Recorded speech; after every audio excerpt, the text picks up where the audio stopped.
فرشته‌ها بهت احترام میذارن، آدما بهت بی‌حرمتی میکنن. فرشته‌ها تشریح میکنن، آدما مسخره. فرشته‌ها تعریف میکنن، آدما انتقاد. دیگه این جامعه در حال فروپاشیه، تا 3 روز بی خبری اسمش فراموشیه.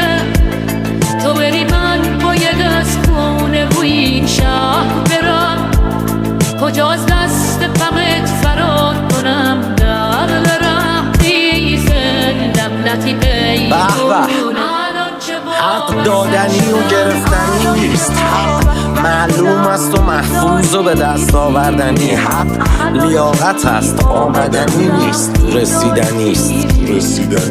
هرچی روش میذاری کم میشه، چرا هرچی جلو میری تنگ میشه. عشق تو درد بیدارونه، تفیز لبنتی بیگونه. بگذار که خشم فروکش کنم، بگذار که بهت معنا پیدا کند، بگذار